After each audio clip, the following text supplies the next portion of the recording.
Hello and a very good morning. You're watching the Breakfast News on Rajya Sabha television with me, Frank Pereira. Let's begin as always with the latest headlines. Parties go all out on last day of campaigning for the Delhi Assembly election. Roadshows, rallies and shrill speeches mark the close of electioneering. Elaborate polling and security arrangements in place to ensure free and fair polling across Delhi. Tomorrow, CEC rules out any possibility of tampering of EVMs. The Supreme Court rules that candidates who hide pending criminal cases while filing nomination papers will lose their seats. France and Germany launch a new push for peace in Germany. You discuss new peace plan with President Petro Poroshenko. US slams Russia for undermining past efforts. And at the National Games, Asian Games gold medalist Jitu Rai wins 2 golds in the shooting event. Services zoom ahead of Haryana at the top of the medals tally. While campaigning is done for the Delhi Assembly elections, it's now over to the voter who will give his verdict tomorrow.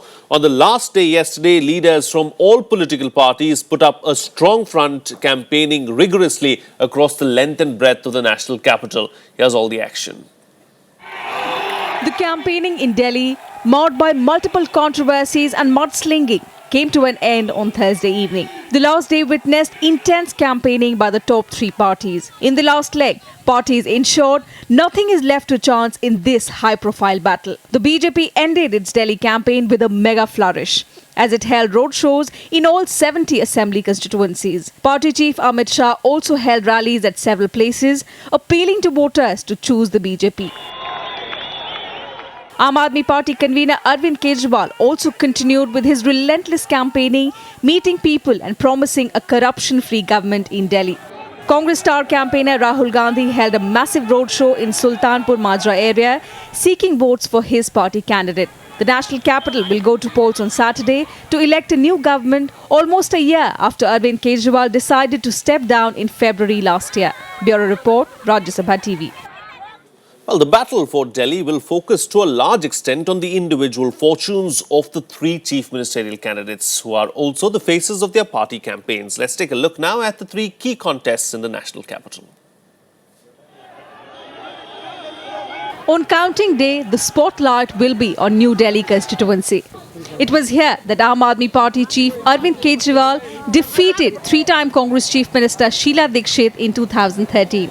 This time, Kejriwal is up against Dikshit loyalist Kiran Walia from the Congress and the former Delhi Students' Union President Nupur Sharma from the BJP. BJP's chief ministerial candidate Kiran Bedi's fate will be on test in Krishnanagar. Union Minister Dr. Harshvardhan had nurtured the seat where Bedi, a political newbie, faces the Congress's councillor Bansi Lal and S.K. Bagga from the Aam Aadmi Party. The third prominent face of the Delhi Assembly elections is Ajay Maken. The former Congress MP faces a tough challenge from sitting AAP MLA Somdat. Praveen Jain of the BJP is also a formidable challenge. Although all 3 main rivals made women's safety the main plank of their campaigns, together they have put up only 19 women in the fray. The BJP accounts for 8, the Aam Aadmi Party 6, while the Congress has given tickets to 5 women. In the 2013 elections, 17 women were in the running, out of which only 3 women won. Bureau Report, Rajya Sabha TV. Meanwhile, the Election Commission has said that all arrangements are in place for free and fair polling in Delhi on Saturday. The Chief Election Commissioner yesterday ruled out any possibility of tampering of EVMs. Polling is to take place at 12,177 polling stations, of which 714 have been identified as critical. Of these, 191 are highly critical. 95,000 government officials have been roped in for election duty to ensure smooth conduct of the polling. That's besides security personnel to be deployed at all polling stations. 70 strong rooms have been set up in 14 locations in the capital where electronic voting machines will be stored after polling. Polling will begin at 8 a.m. and go on till 6 p.m. Controversies, mudslinging, personal attacks and high-octane campaigning. We saw it all and a little more as well. Key question now, of course, is who will Delhi vote for on Saturday? From the common man to crorpatis and people with a criminal past. Here's a look at some candidates. 673 candidates are in the fray in Delhi. 114 of them face criminal cases. That means around 17% candidates have tainted backgrounds. This figure was 14% in 2008 and 16% in 2013. 74 candidates this time face serious criminal charges like murder, attempt to murder, assault, causing loss to exchequer and crimes against women. 39% are from the BJP with criminal cases, 33% from AAP, 30% from Congress and 17% from BSP. 19 out of 70 seats in Delhi are in red alert constituencies, which means at least 3 tainted candidates. With 5 such candidates, Tughlakabad tops list of red alert seats. Rajouri Garden and Tilaknagar have 4 aspirants with criminal cases against them. The prestigious New Delhi seat is also a red alert seat, although each party claims that they are committed to clean politics. माननीय अदालत से हमने कोशिश request की थी कि भाई आप फास्ट ट्रैक कोर्ट बनाइए और उसमें ऐसे जो लोग हैं जो अलग अलग पॉलिटिकल पार्टियों में हैं तो मैं मानता हूँ कि 1 साल में उनके बारे में जो भी सच्चाई है वो सामने आए. अगर वो अपराधी हैं तो वो सलाखों के पीछे जाएं. Aam Aadmi party is fighting to cleanse the system. We are fighting for the clean politics. We don't want to give tickets. We don't give tickets to anybody who is a criminal by nature. Millionaires are also no less uncommon. Of the 230 crore-patis in the fray, the Congress has 59, the BJP 50 and the Aam Aadmi Party 44. In the most tough-fought battle for the national capital, there were umpteen thrills, spills, twists and plethora of promises. With the curtains pulled down on the electioneering, the voters will now adjudge Delhi's man or the woman of the match. Reporting from Delhi, Kriti Mishra for Rajya Sabha Television. Moving on now, the Supreme Court has ruled that the election of a candidate who has concealed his or her criminal records during nomination process should be declared null and void. Cracking the whip on criminal politicians again, the top court ruled that if candidates give incorrect details of criminal cases pending against them, their candidature can be cancelled. The court has ruled that such concealment amounts to interference in free exercise of electoral rights. The verdict came in a 2006 case in which the election of a panchayat member from Coimbatore was challenged. Joining me for a chat on this very subject today is Satya Prakash, legal editor of the Hindustan Times. Good morning, Satya Prakash, and thank you for joining me on the program. You know, this is another landmark judgment as far as the Supreme Court is concerned. It has, struck down again on politicians with a criminal past. It has said that politicians, if they do not divulge their criminal antecedents while they file their nomination papers, they stand to be disqualified later on. What are the kind of implications that this order is really going to have? Well, if you remember last year, in 2013, in September, the Supreme Court had delivered a verdict on the similar lines. But the Supreme Court said it would apply at the stage of scrutiny of nomination papers. Yes. You have to give all the details of criminal cases pending against you. If you did not, your nomination papers were liable to be rejected. But here, the court has gone a step ahead. That is, even if you have somehow cleared that scrutiny stage, but later on, if it comes to light that there were certain criminal cases pending against a particular candidate and he or she concealed that, that can be a ground for setting aside the election. The court said it amounts to corrupt practice under Section 100 of the Representation of the People Act, and his or her election can be set aside. What is important is the court has once again ruled or held that voter has a right to have informed choice, and unless the voters know about all the criminal antecedents. Even earlier, if you remember, in the year 2002 and 3, there were 2 verdicts by the Supreme Court, one in ADR versus Union of India and the other was on a petition filed by PUCL. The Supreme Court had directed that all the candidates will have to declare their criminal antecedents, their educational qualifications and assets and liabilities. If you don't declare, the Supreme Court said in 2013 that your nomination papers can be rejected. Now the court is saying it's a ground for setting aside an election. Commendable job again done by the Supreme Court for decriminalization of politics. Hats off to the Supreme Court. Indeed. Over the last few years, we've seen that the political parties have been reluctant as far as, taking action against corrupt or members of their parties who have a criminal past. But the Supreme Court has stepped in and taken matters into its own hand and ensured that, there is some kind of sanity as far as corruption in politics is concerned. See, if you remember, again, Supreme Court ruled that the moment a member of parliament or an assembly is convicted and given a sentence of 2 years or more, he or she would stand disqualified instantly. That is why Mr. Lalu Prasad Yadav had to go. That is why Ms. Jayalalitha was forced to quit as Chief Minister of Tamil Nadu.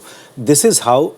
It's a wonderful, if somebody does a study, wonderful study about how the interplay between the various institutions of the state, legislature, judiciary and executive, if the two other organs of the state have failed to act, namely the legislature and the executive, the judiciary has stepped in and they are doing a commendable job to cleanse the politics of criminals. Political parties have always expressed some kind of fear, saying that, there will be false cases filed against some of the candidates and there will be some unscrupulous elements or unscrupulous rivals who will file these false cases and ensure that some of the candidates are disqualified. Does this claim really stand? No, because what the court is saying, it's not that a criminal case is filed and you stand disqualified. No.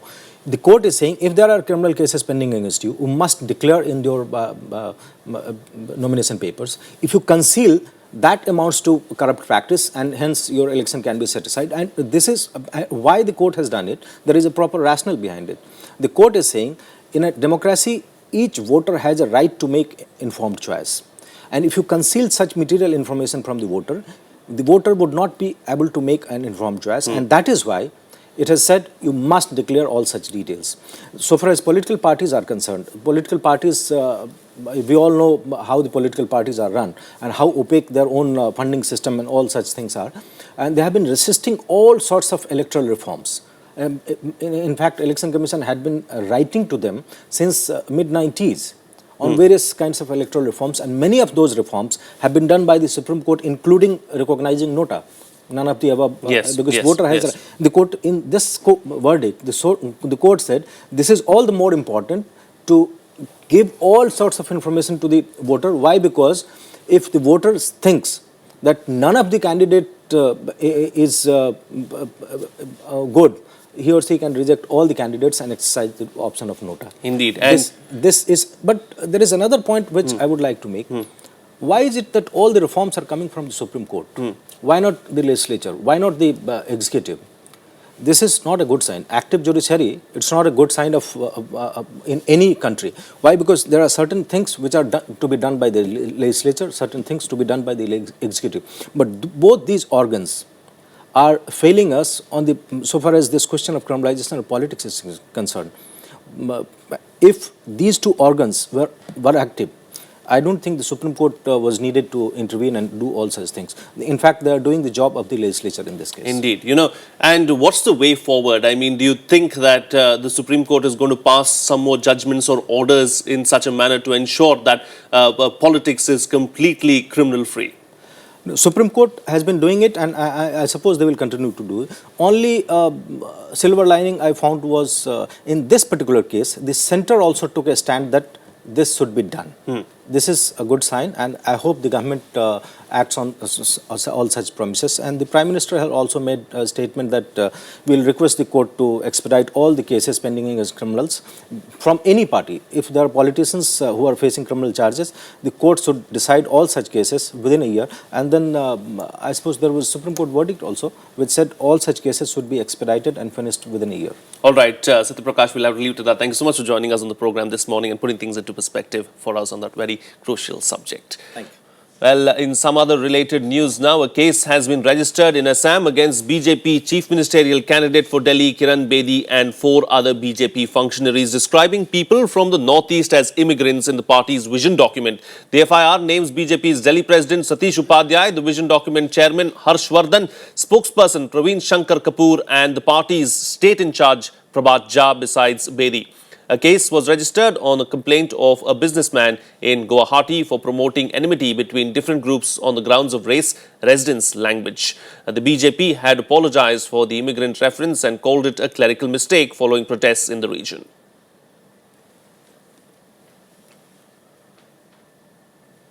Well, it's time for a short break now, but still to come. US President Barack Obama stresses the need for tolerance, says cases of religious intolerance in India would have shocked Mahatma Gandhi. That and much more coming up. Stay tuned, we'll be right back.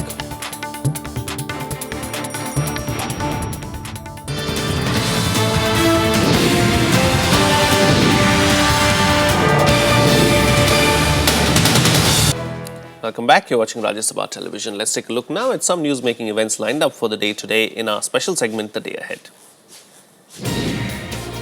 The Prime Minister will be meeting members of Niti Aayog today in the first official meeting of the newly constituted body.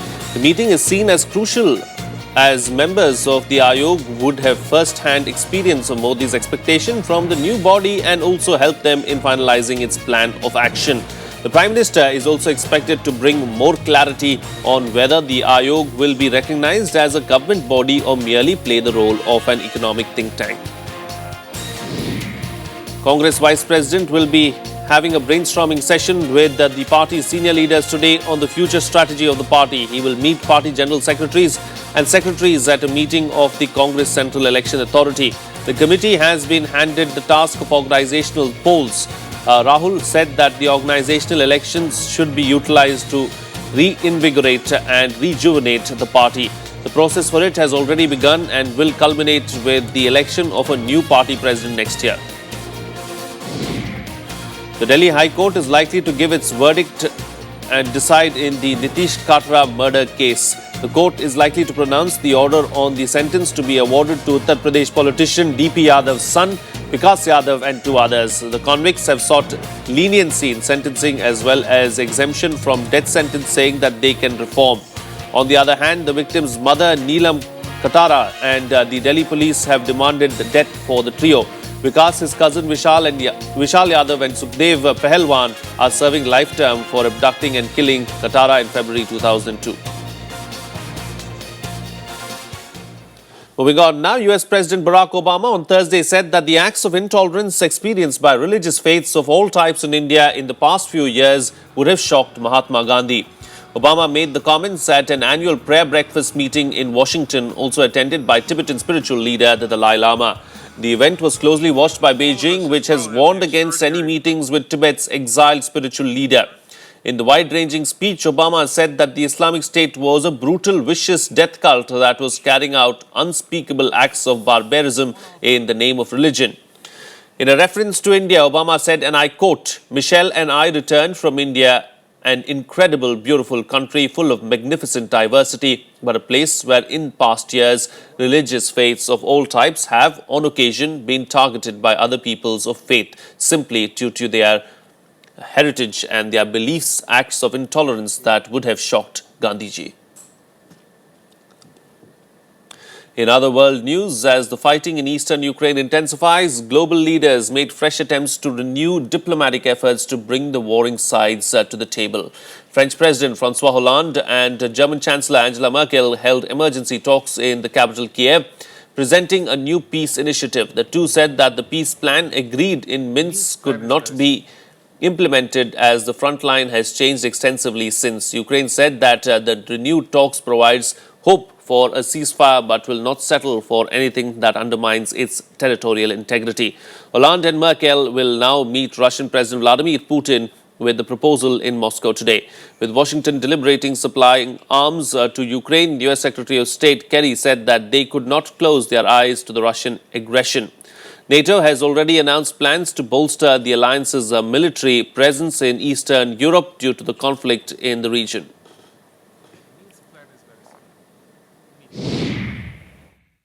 The Minsk plan is very simple. Immediate ceasefire, releasing all the hostages, closing the border or renew the international recognized border on Ukrainian, withdrawal or all the foreign troops and from the Ukrainian territory, launching very important process of the political regulation by the election on the municipal election, local election, and the Ukrainian legislation in the territory of Donetsk and Lugansk. The fact is we have seen the Ukrainian government live up to a lot of those agreements and at least try to implement them. But those efforts have been entirely undermined by Russian-backed separatists with the full support of Russia, completely ignoring those commitments that they've made just a few months earlier. Well, let's bring you some other news and updates from around the globe in our World Wrap. Rocket attacks killed 3 people in Damascus and wounded at least 35 on Thursday in what appeared to be the second heavy bombardment by insurgent group Islam Army in less than 2 weeks. Videos posted on the social media website claim to show that the impact and immediate aftermath of the attacks. Islam Army was formed by a merger of rebel factions in 2013. It follows an Islamist doctrine and has in the past received backing from Saudi Arabia. Sri Lanka's new government has cleared China's $1.4 billion port-related project in the capital despite warning while in opposition that it would scrap the controversial venture. The country's cabinet approved the Colombo Port City project under construction alongside an existing giant Chinese-built container terminal in what is the island nation's largest single foreign investment. Spanish emergency services have rescued at least 220 people trapped by snow on roads in northern Spain. Hundreds of cars were stuck for up to 17 hours overnight on roads between Cantabria and the province of Palencia. The country is in the middle of a cold spell that is expected to worsen over the next 3 days with cold weather alerts issued for 20 provinces. Local media report temperatures of minus 15 degrees Celsius and up to 40 centimeters of snow. World premiere of the North Pole set adventure movie Nobody Wants the Night starring French actress Juliette Binoche kicked off the 65th Berlin International Film Festival at the Grand Potsdamer Platz in the heart of the German capital. Berlin is one of the world's oldest film showcases and has a proud tradition of screening movies with political agendas. And on now to global stock markets. US stocks climbed on Thursday as materials and energy shares gained amid higher oil prices. In the US markets, the Dow Jones Industrial Average rose 211.86 points or 1.2% to close the day at 17,884. Standard & Poor's 500 gained 21.01 points or 1.03% to end the business at 2,062. The Nasdaq Composite added 48.39 points or 1.03% to finish at 4,765.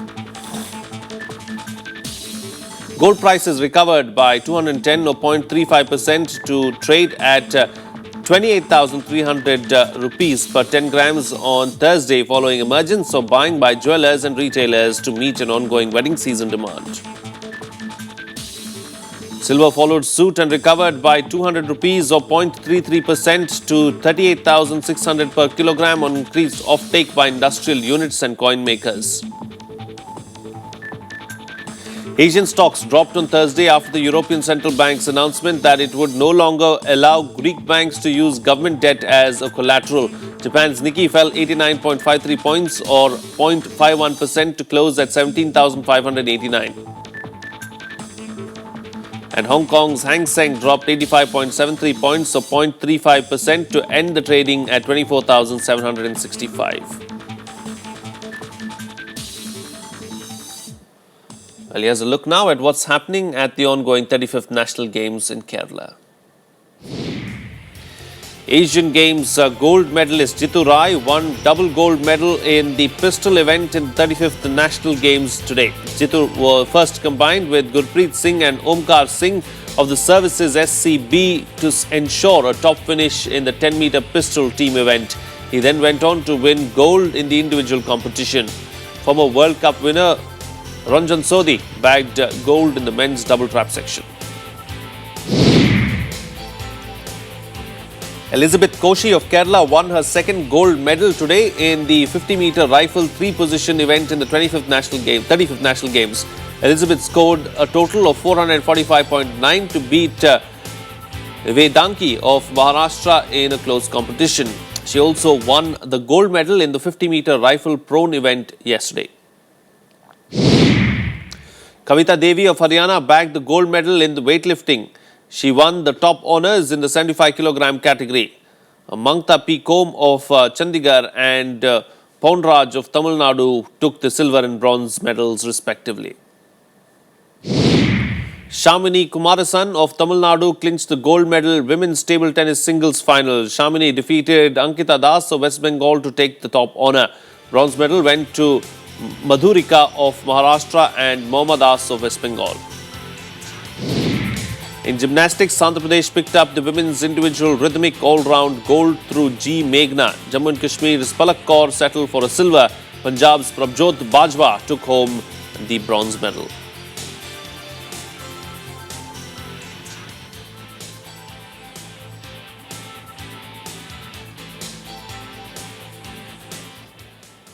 Well, let's take a look now at the latest medals tally. Services SCB is at the top in the medals tally with a total of 53 medals, 31 gold, 11 silver and 11 bronze medals.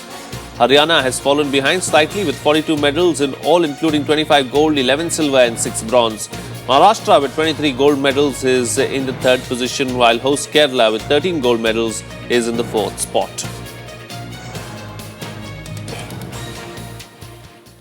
And on to some other sports news from around the world now in our latest sports beat. With just 1 week left before the mega cricket event begins, South Africa was the last major team to leave for Australia. The South African cricket squad held a farewell ceremony in Johannesburg before leaving for the World Cup, and Captain AB de Villiers told fans the squad would fight all the way. The World Cup will be co-hosted by Australia and New Zealand and begins on the 14th of February with tradition arch rivals India and Pakistan facing each other the next day. The Africa Cup of Nations semi-final between Ghana and host country Equatorial Guinea was marred by crowd trouble towards the closing stages of the match. Ghana were cruising towards the final of the competition with a 3-0 lead when play was stopped in the 82nd minute due to missiles being thrown by the home supporters. A number of Ghanaian fans were trapped by the side of the pitch after officials had attempted to lead them out of the ground for their own protection. American tennis legends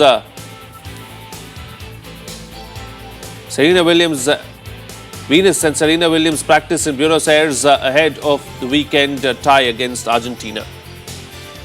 As part of the Federation Cup, the matches will be played on red clay and will mark the first time the sisters have played the international women's team competition since 2013. The United States has taken 17 titles, a record in the Federation Cup history, but their last win was in 2000.